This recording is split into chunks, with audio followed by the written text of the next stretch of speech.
Bonjour à tous, j'espère que vous allez excellemment bien et aujourd'hui on débrief Paris-Roubaix 2021, peut-être l'édition de la décennie, ça c'est sûr, l'édition du siècle, ça sera compliqué, il y a quand même eu l'édition, pardon, ils ont retourné dès le début de la vidéo, en 2001, on fera bien entendu le bilan des Bleus, les tops et flops, il y aura pas mal d'images sur ces Paris-Roubaix parce qu'il s'est passé tellement de choses, qu'il y avait beaucoup de choses à illustrer. Et beaucoup de choses à dire, donc je pense que la vidéo va être assez longue.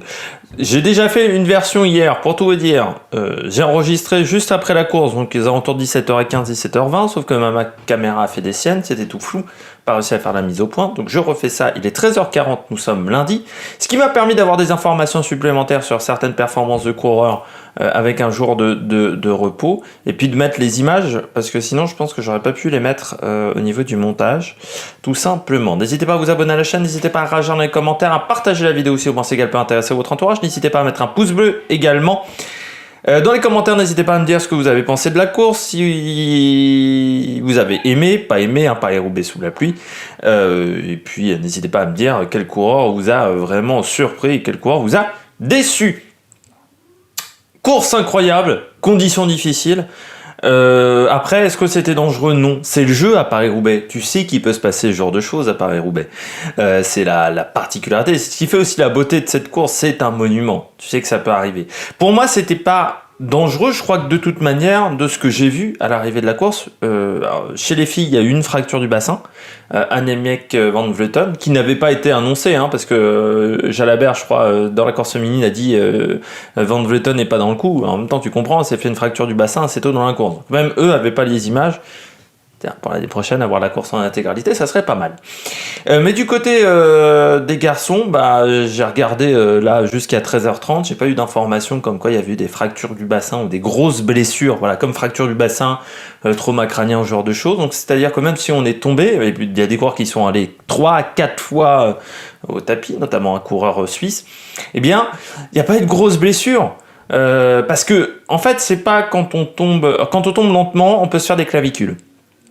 Par contre, c'est quand on tombe vite que c'est vraiment dangereux parfois, ou en descente, notamment en montagne, avec les falaises, parce que vous tombez en hauteur, en plus de hauteur. Donc là, vous tombez à plat, hein, vous tombez dans les fossés. En plus, souvent, il y a de la terre, il y a les bas-côtés pour amortir. Après, parfois, il y a les infections. Bien entendu, ce qui est arrivé notamment à Yoann Mousseau, qui avait failli se faire amputer la jambe, mais c'était à cause d'une infection due à sa chute. Sinon, c'est beaucoup plus rare quand même les grosses blessures. Malgré tout, je trouve qu'il y a eu du danger. C'est au niveau des véhicules suiveurs. On savait que les secteurs seraient difficilement praticables le matin. On avait vu les images, j'avais même des doutes qu'on passe par Mons-en-Pévèle. Parce que quand j'ai vu les images le matin de Mons-en-Pévèle, où c'était vraiment noyé de flotte, je me suis dit, ouh là là, ils vont peut-être pas passer là. Puis au final, ça a séché.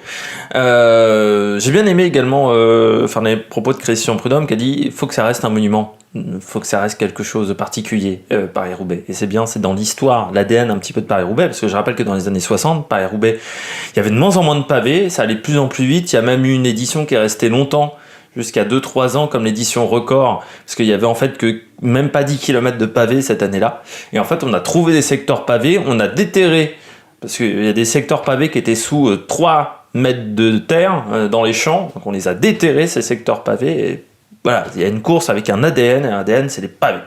Et puis les conditions climatiques, ça fait partie du jeu.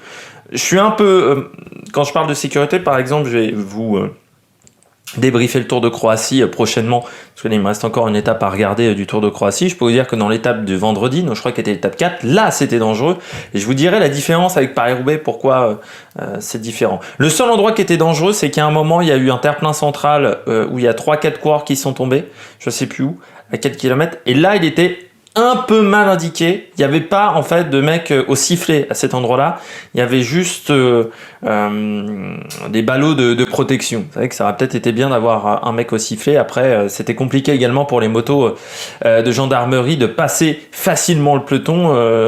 C'est toujours compliqué déjà à Paris-Roubaix parce que souvent le peloton est compact. Mais encore plus cette année avec la pluie, la boue, les motos avaient du mal à aller plus vite que les coureurs. Et c'est vrai que moi je pense qu'il aurait fallu des itinéraires bis pour les motos, notamment caméra, pour qu'il y ait vraiment moins de motos caméra possible, le moins de véhicules environnants possible sur les secteurs pavés, et notamment la chute de la caméra, de la moto caméra qui a bloqué Wout van Aert. Je pense que cette moto-là, elle n'avait rien à faire là, à cet endroit-là, à ce moment-là. Donc voilà, on aurait peut-être pu faire autrement, et puis on aurait peut-être pu leur mettre des pneus cross, parce que j'ai l'impression qu'ils n'avaient pas des pneus cross sur ces motos-là, et il aurait fallu. C'est la deuxième fois qu'on a des motos qui sont un peu en galère. Je pense notamment au Trobro Léon, où les motos étaient également en grande difficulté. Donc, c'est bien d'avoir des motos trail, c'est mieux d'avoir des motos trail avec des pneus cross. Voilà, dans ce genre de conditions. Voilà, je crois que j'ai tout dit sur ce que j'ai pensé de Paris-Roubaix. Mais oui, c'était une grande édition. Moi, je la mets... Alors, est-ce que c'était l'édition du siècle?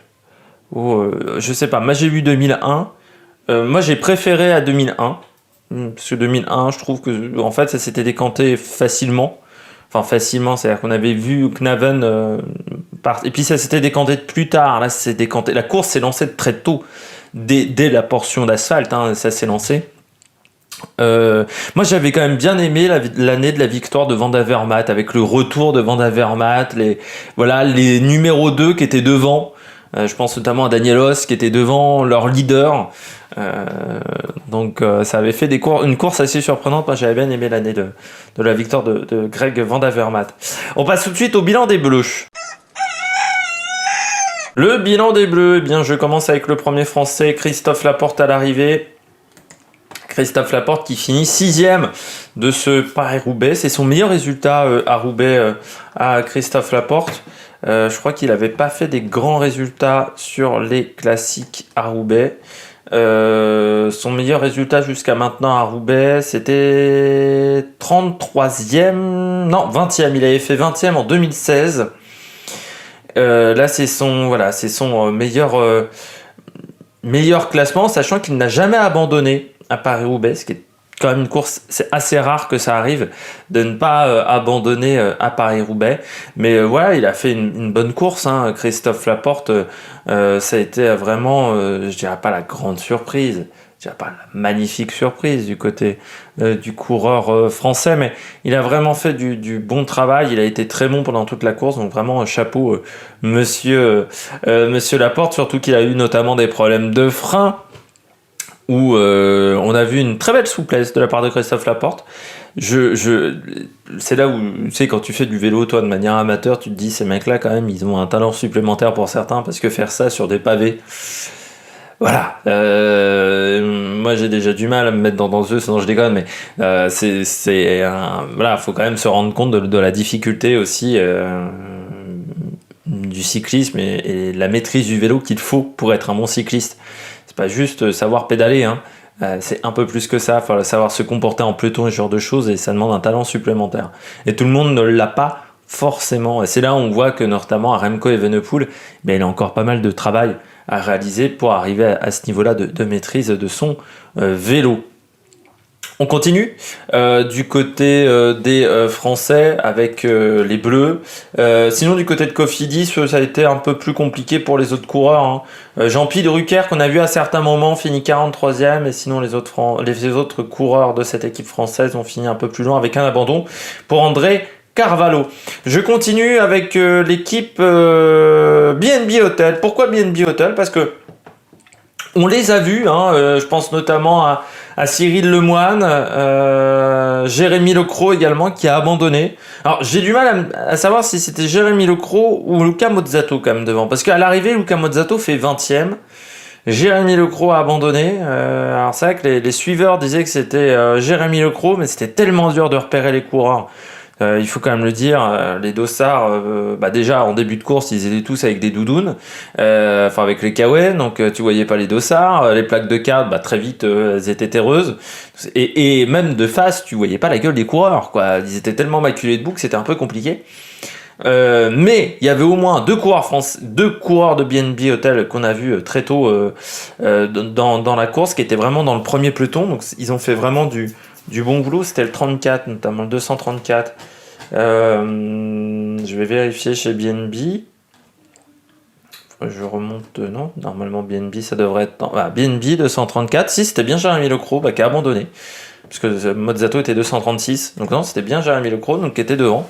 Ils étaient devant jusqu'à 80 bandes de l'arrivée à peu près. Il y a même un moment où c'était, je crois, Jérémy Lecros qui était avec Sonny Colbrelli, à un moment dans un petit groupe devant. C'est bien le boulot qu'ont fait les coureurs français de cette équipe. Alors même s'ils sont pas récompensés plus que ça à l'arrivée, ils se sont montrés. Et c'est vrai que BNB cette année quand même, on a vu un changement de physionomie dans cette équipe où avant c'était tout pour Brian Cocard avec des résultats qui étaient, on peut dire, très modestes, et on courait avant tout pour Brian Cocard. Et là, on a vu cette année, on s'est un peu émancipé de Brian Cocard. Je pense notamment à Franck Bonamour. Je pense à des Cyril Lemoine, qui ont fait quand même, que moi j'ai vu plutôt performant cette année. Cyril Lemoine, malgré une grosse chute sur le Tour de France, parce que je rappelle qu'il fait partie des coureurs qui tombent lors de la deuxième chute de la première étape. Je trouve qu'on s'est quand même, qu'on a réussi un peu à s'émanciper. On les a beaucoup plus vus aussi prendre le contrôle de la course à certains moments, ce que je leur reprochais assez souvent, notamment à l'époque de Brian Cocard, où ils avaient un très bon sprinter et ils ne prenaient pas la course en main. Et là, ils l'ont fait beaucoup plus. Et puis voilà, c'est une belle semaine pour cette formation BNB Hotel. Et puis je pense que c'est leur meilleur résultat de toute manière. C'est le Paris-Roubaix où ils ont été le plus présents. Et pourtant, c'était mal embarqué parce que Jonas Van Genechten est tombé dès le début de course, belle chute en plus, grosse chute, et ça a été un peu compliqué. En parlant de belle chute, on notera également cette magnifique phrase de notre ami Alexandre Pasteur, avec les secteurs pavés dans un état déplorable. C'est très sympathique pour les mecs des lycées professionnels qui ont fait énormément de travail pour que Paris-Roubaix ait lieu, et notamment pour entretenir les pavés, même l'année dernière, et pourtant il n'y avait pas de course. Et il faut féliciter ce travail qui est, je rappelle, un travail bénévole. Ils ne sont pas vraiment payés pour entretenir ces pavés et entretenir ce patrimoine du cyclisme. Donc voilà, on choisit bien ses propos, surtout quand on est journaliste. Qu'un consultant dit ça, bon, c'est un consultant, techniquement il n'a pas fait de formation de journaliste. Lui, il a fait une formation de journaliste, donc normalement il doit savoir tourner cette fois sa langue avant de parler. Monsieur Alexandre Pasteur, mais de toute manière, vous savez que moi je dis souvent qu'Alexandre Pasteur, on m'avait énormément vendu Alexandre Pasteur avant qu'il arrive sur France Télévisions, et au final, bon... on critiquait énormément Thierry Adam. C'est un peu mieux que Thierry Adam, mais c'est quand même pas fantastique non plus. Et encore, Thierry Adam, je trouve, était pas mauvais. Notamment, j'ai regardé 2 étapes du Tour de Bretagne. Il commentait le Tour de Bretagne et je trouve qu'il était pas mauvais, même si sur la première étape, il n'avait pas du tout de voix. Je sais pas, il avait fait la bamboche avant, Thierry Adam, mais c'était compliqué. On continue avec Total Direct Energy, surtout Anthony Turgis. Anthony Turgis qui finit 13e du côté de la Total.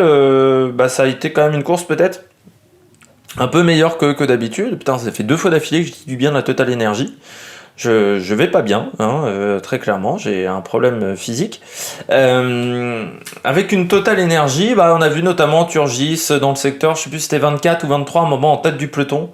Après, je pense que Turgis, un peu de fatigue quand même. Il y a eu les championnats du monde la semaine dernière. Il a été vraiment important dans le dispositif de l'équipe de France. Mais je crois que déjà au championnat du monde, il savait qu'il n'était pas en très grande condition physique, parce que c'est vrai qu'il a attaqué, mais entre 120 et 80 km de l'arrivée. Ensuite, il a disparu, Anthony Turgis. C'était quasiment le 2e étage ou le 3e étage de la fusée à la Philippe. Donc ça veut dire que voilà, il n'était pas au top de sa condition physique. Un seul abandon, c'est Geoffrey Soupe. On a Adrien Petit qui est tombé 2 fois. Course assez compliquée pour Adrien Petit. Boissonhagen qui a fini 30e. Et de hors délai, Niki Terpstra et Florian Maître. Alors Florian Maître, il était dans le groupe de 30. Il a explosé alors qu'on n'avait pas encore atteint le premier secteur pavé, Florian Maître. Il a vraiment explosé sur le plat, sur le goudron. Donc il a vraiment souffert, je pense, Florian Maître. Il a fini hors délai parce qu'il a fini à 31 minutes. Je rappelle que les délais étaient de 28 minutes 57 et que le dernier, qui est Tom Paco, a fini à 40 minutes de retard, le coureur de Wallonie-Bruxelles. Mais du côté de Wallonie-Bruxelles ou d'Intermarché, non, c'est Wallonie-Bruxelles, Tom Paco. Oui, Wallonie-Bruxelles. Qu'on a peu vu en passant Wallonie-Bruxelles. Mais du côté de Turgis, il en manquait un peu, mais c'était pas simple déjà de finir 13e. Et je finis juste avec Max Wildchild, Voilà, ce sont les deux premiers à finir derrière le groupe de leaders, on va dire, qui était à 1,16. Donc voilà, compliqué pour Turgis, on va dire pendant la... Voilà, on sent qu'il manquait un peu de foncier à Turgis. Malgré tout, il finit quand même 13e, il fallait réussir à finir 13e dans cette course. Deux équipes moyennes, je dirais Delco dans un premier temps, on va faire assez rapidement, je vais même pas mettre les maillots. Du côté de Delco, ça a été un petit peu compliqué. Il y avait pas force. On a vu un peu Viscus, mais au final, il est très loin à l'arrivée, je crois. Il finit 33e, tous les autres ont abandonné dans cette équipe. Après, on ne s'attendait pas à des merveilles de la part de Delco. On a vu quand même à l'avant de la course, grâce à Viscus, le maillot hommage à la vie claire.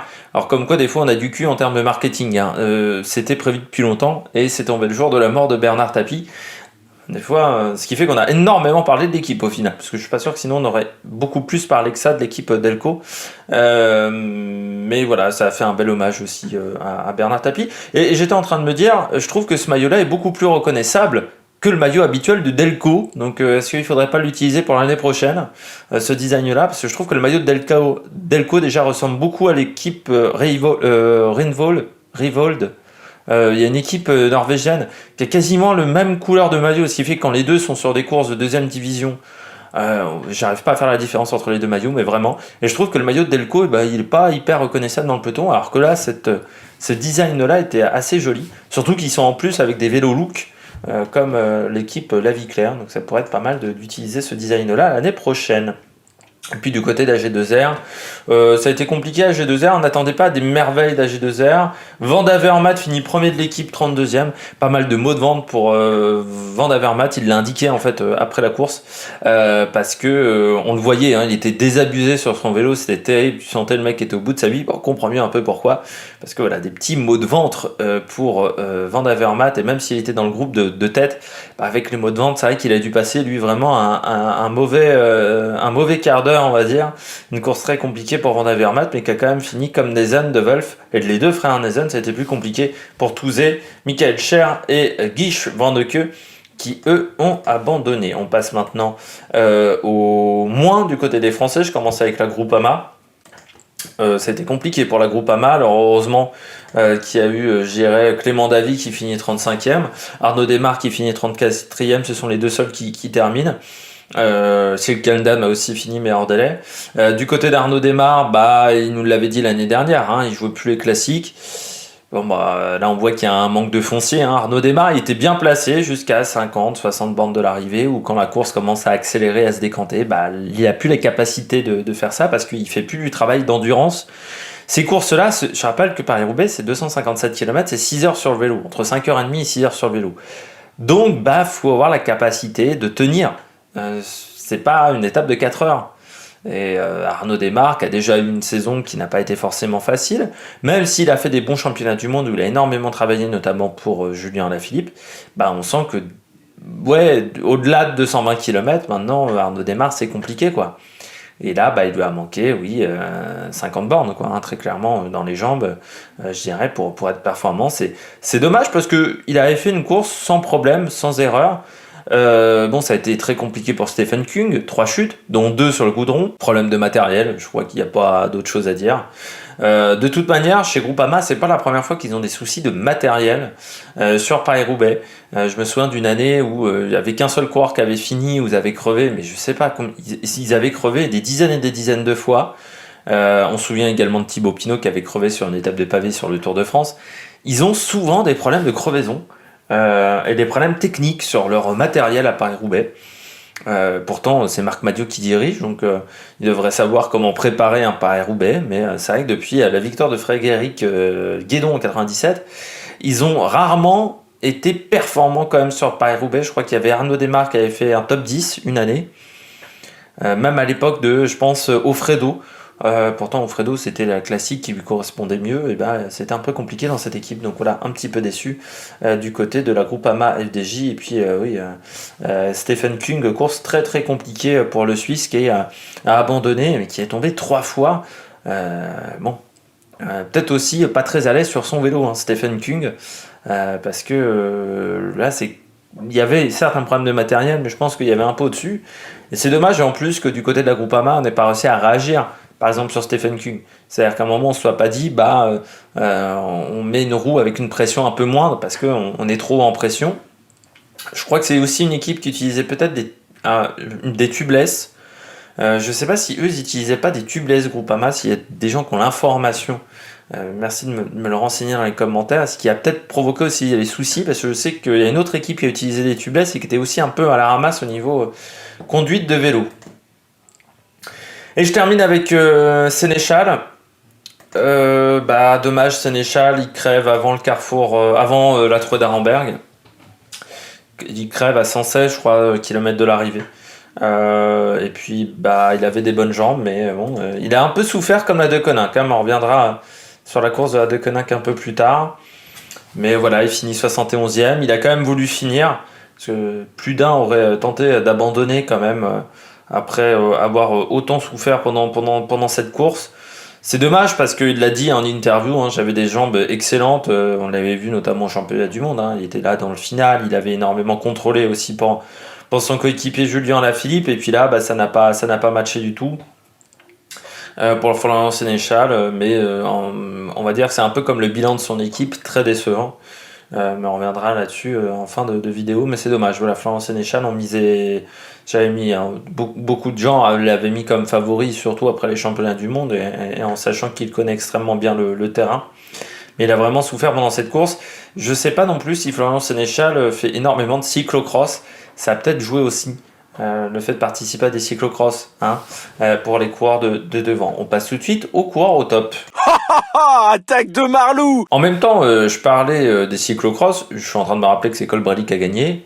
Je suis pas sûr que Colbrelli soit un spécialiste des cyclocross, parce qu'en Italie, des coureurs qui font des cyclocross, ils sont pas 150 dans l'année. Très clairement, au championnat du monde, on les voit rarement aux avant-postes, les Italiens. Donc, mais après, Colbrelli, pour vous dire, voilà, c'est le premier top. Il fait partie de ces coureurs qui font quand même une deuxième partie de saison assez exceptionnelle. Je rappelle, troisième, je le dis toujours, moi j'ai connu l'hyper spécialisation dans le cyclisme. Dans les années 2000, t'étais coureur de contre-la-montre et coureur de contre-la-montre. Voilà, c'était extrême. Cancellara était déjà un cas à part d'être coureur de contre-la-montre. Et à l'époque, je me souviens, David Millar n'allait pas à Paris-Roubaix. David Millar, c'était contre-la-montre, contre-la-montre, contre-la-montre. Quelques échappées de temps en temps, mais surtout contre-la-montre. Et c'était le cas de d'autres coureurs. Je pense notamment aux grimpeurs. Vous aviez des purs grimpeurs. Vous aviez les grimpeurs qui jouaient le général des courses. On a un peu fini avec cette période de on est en train de passer à une période avec beaucoup plus de polyvalence. Alors c'est pas les années 70 où le cyclisme féminin, où il y a énormément de polyvalence aujourd'hui, mais on a quand même un peu plus de polyvalence qu'à une époque. Quand vous voyez Colbrelli, c'est quand même un profil, il y a 15 ans, on l'aurait cantonné à faire du sprint, Colbrelli.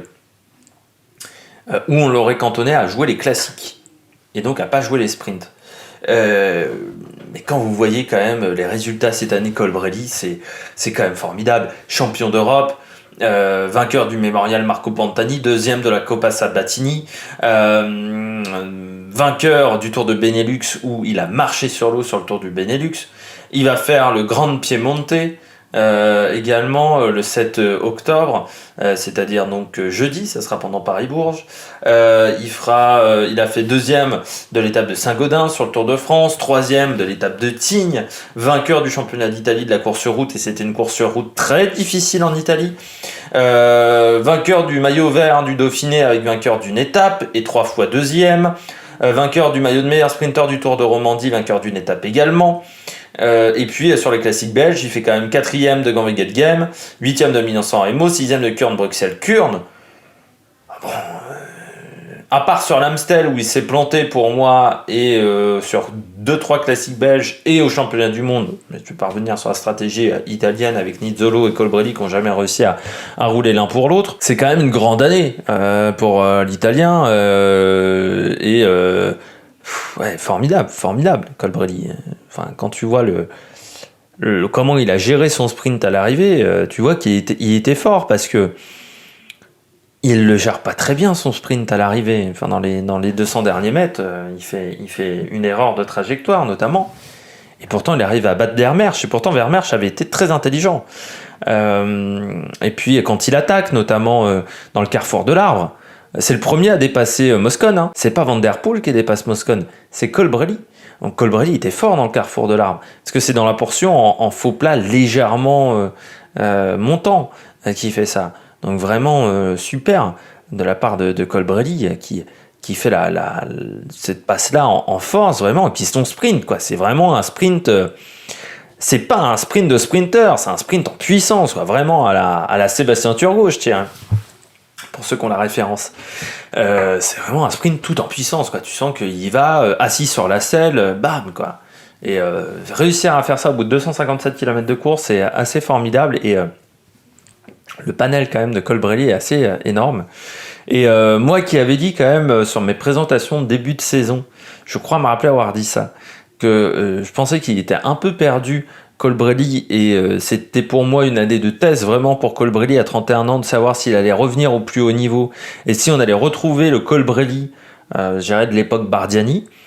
Et ben, on a retrouvé le Colbrelli de l'époque Bardiani, c'est-à-dire un coureur qui peut gagner sur énormément de terrains différents, et en plus maintenant il est bon sur les classiques, parce qu'à l'époque de la Bardiani, les classiques flandriennes, la Bardiani je pense n'était pas invité sur la classique flandrienne, ça m'étonnerait qu'il ait fait une classique flandrienne avant d'arriver à la Bahreïn.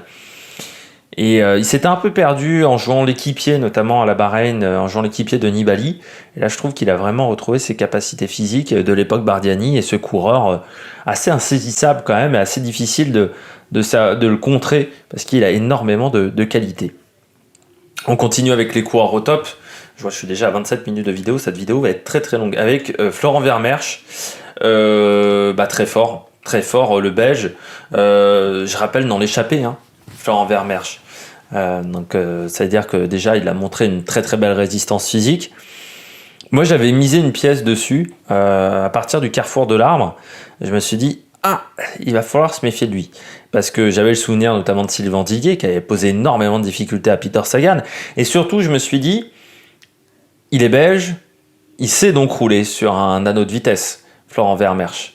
Et je me suis dit, ça va être inquiétant pour notre ami Colbrelli, c'est qu'il sait rouler sur une piste. Notamment il est belge. Les Belges, on sait, c'est le pays des 6 heures, des 6 jours en cyclisme sur piste. Moi, je me suis dit, là, il faut faire attention. Et puis il attaque dans Gruson. Alors dans Gruson, là on a vu un peu son inexpérience sur Paris-Roubaix, parce qu'il a attaqué sur le haut du pavé. Alors je pense qu'il aurait pu faire la différence s'il avait attaqué sur le goudron, parce qu'il était très fort dans Gruson, Vermeersch, et il aurait peut-être pu faire une différence qui aurait pu vraiment faire mal, même si Van Der Poel faisait énormément de travail derrière. Et puis deuxième de Paris-Roubaix à 22 ans, c'est très prometteur pour l'avenir.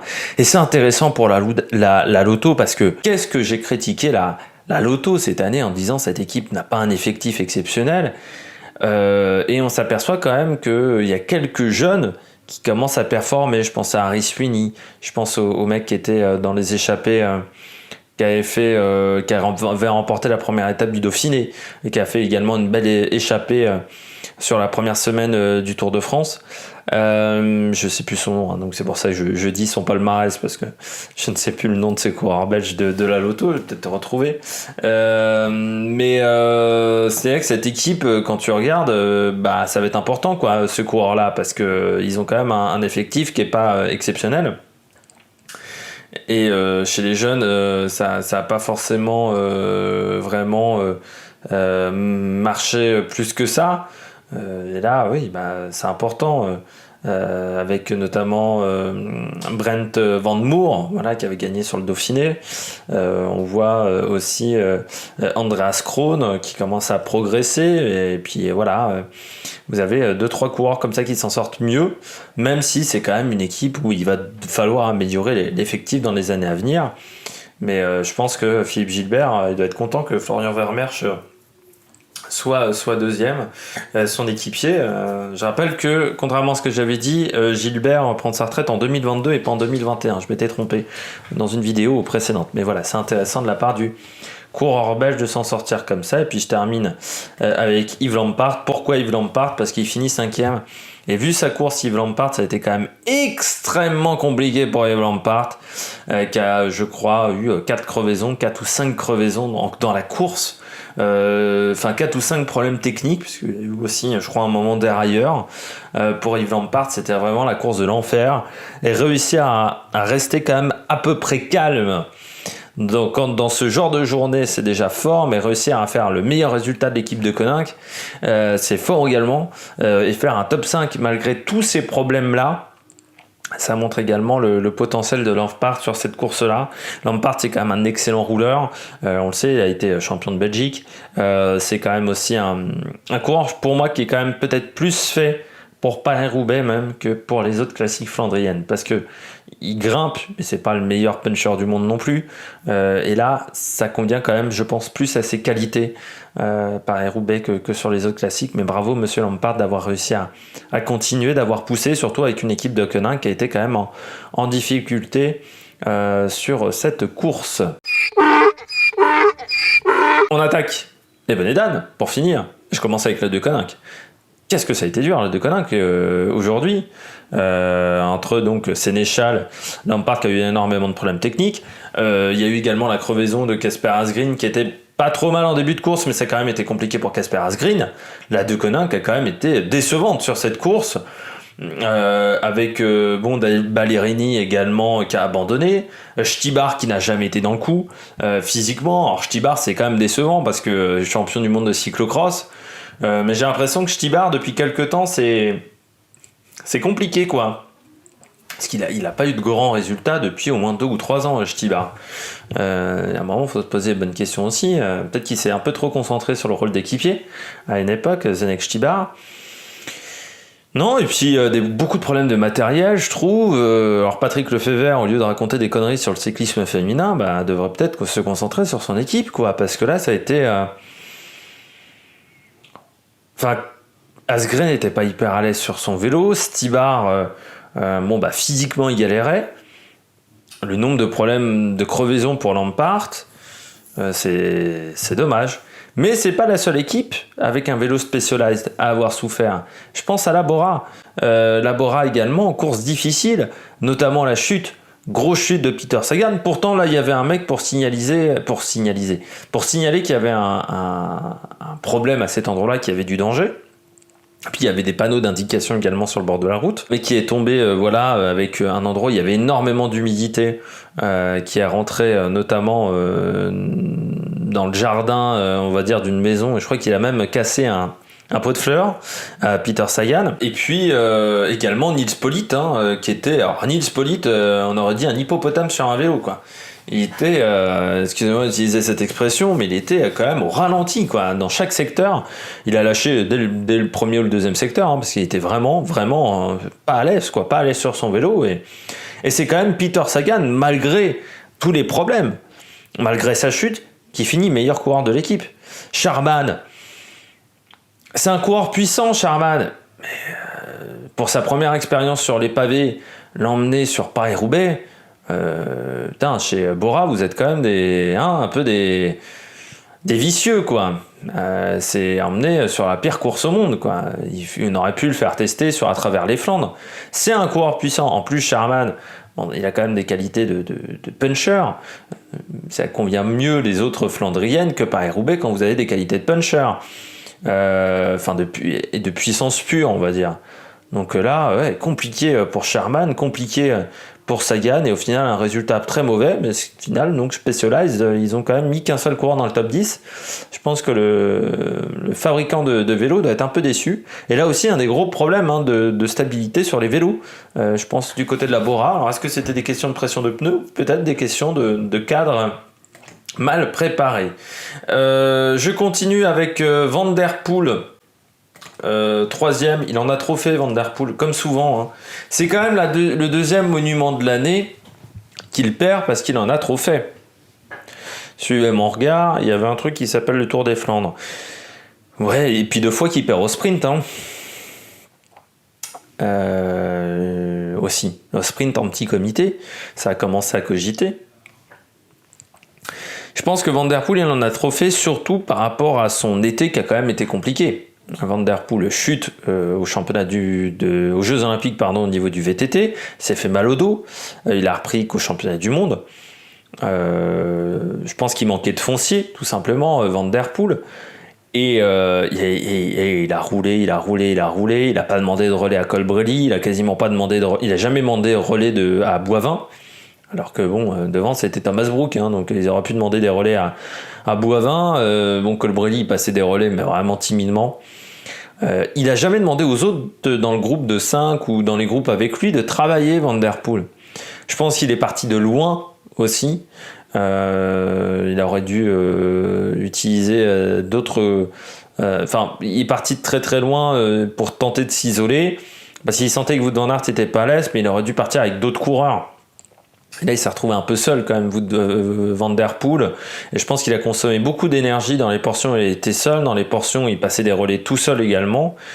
Et à la fin, ça s'est senti, quoi. Colbrelli était plus fort, Vermeersch aussi, et son sprint n'est pas très bon. En plus, il est pas bien placé au moment du sprint.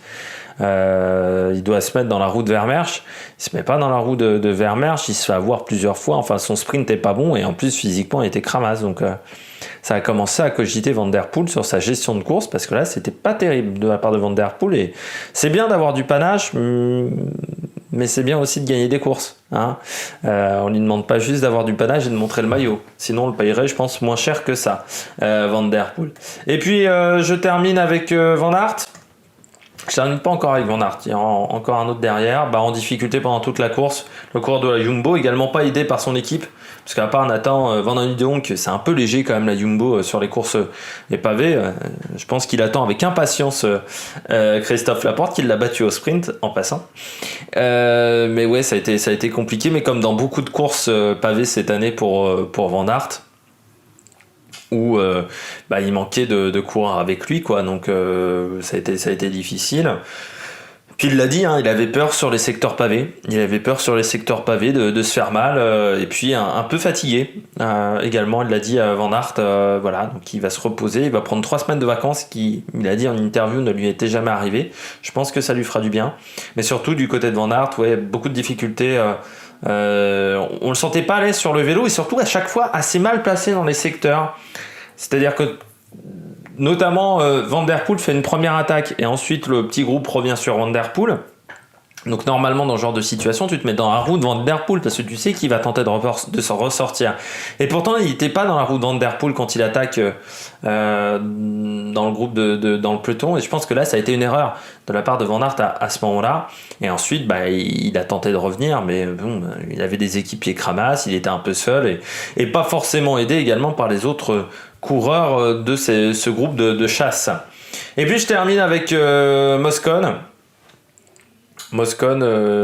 Alors, je vais vous dire très clairement, moi ça m'arrange qu'il n'ait pas gagné, parce que je trouve que son caractère, toutes les casseroles qu'il a au cul auraient nui très clairement au palmarès de l'épreuve de Paris-Roubaix, parce que pour moi, il est raciste et pour moi, c'est un connard. Je ne vais pas utiliser d'autres mots, Moscon. Ça me fait toujours chier de toute manière quand il gagne. Je crois que c'est même au Tour des Alpes où j'ai pas parlé de ses victoires. Normalement, j'essaye toujours d'éviter de parler de Moscon parce que sinon, je m'énerve assez vite. Mais c'est peut-être un retour de karma, en passant. C'est son vélo. Mais on s'aperçoit aussi que je pense que chez Ineos, on est bien content de ne plus l'avoir. Parce que c'est quand même surprenant, on aurait dit un vélo qui était gonflé à 6 bars quand même. Alors déjà le changement de vélo, il a été lent.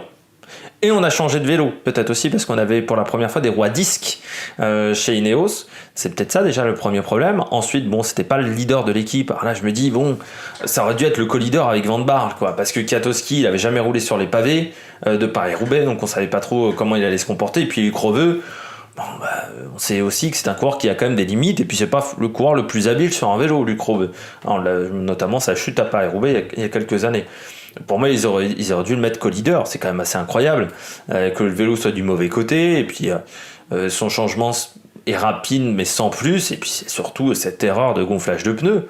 Et je me dis, est-ce que c'est pas tombé exprès sur lui? Parce que le matin même, ou les jours à l'avant, on a appris qu'il rejoignait Astana. Est-ce que c'est pas un peu une vengeance de la part des mécanos? J'irais presque jusqu'à me dire ça.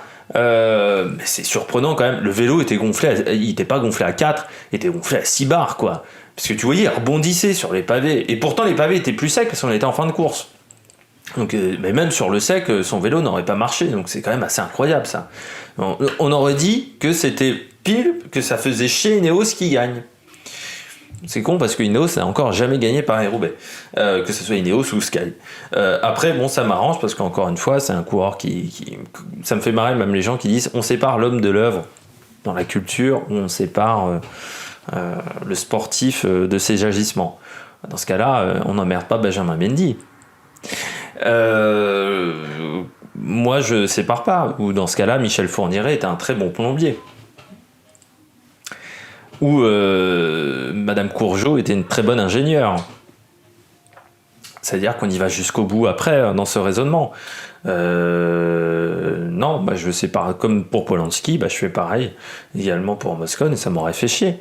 Surtout qu'en plus, je considère qu'il n'y a pas eu de sanction contre lui. Il y avait une sanction minable de 6 mois. C'était même pas une sanction de l'UCI. Je pense que l'UCI aurait dû suspendre sa licence pendant 1 an, au moins pour dire que voilà, il donne une mauvaise image du cyclisme. Ce qui n'a pas été fait. Après, même si on extrapole le côté sanction, de toute manière, son comportement même exaspère, oui, ça m'aurait fait chier. Voilà. Donc je le dis très clairement, ça m'arrange qu'il ait pas gagné. Même si, encore une fois, la manière dont il a perdu la course est quand même terrible, mais je me dis quand même que sur les 20 derniers kilomètres, il a quand même bien craqué, notamment sur les 10 derniers kilomètres. Je suis pas sûr que ça soit que le vélo. Que ça soit pas aussi lui qui est craqué physiquement un peu quand même dans le final, ce qui prend 44 secondes en 20 km, ça fait quand même mal, surtout sur un groupe de 3 qui roulait mais qui roulait pas non plus à 100%, enfin à 100%, on comptait des coups de pédale quand même dans le groupe de 3, donc ouais, voilà, on sent que ça a été dur quand même la fin de course de Moscone, mais est-ce que c'était pas le karma tout simplement? Eh bien c'est là-dessus que l'on va se quitter. J'espère que vous avez aimé cette vidéo. Si vous avez aimé cette vidéo, n'hésitez pas à réagir dans les commentaires, à vous abonner à la chaîne, à mettre un pouce bleu, à partager la vidéo si vous pensez qu'elle peut intéresser votre entourage. Et puis nous on se retrouve pour de nouvelles aventures sur la Production. Ciao ciao.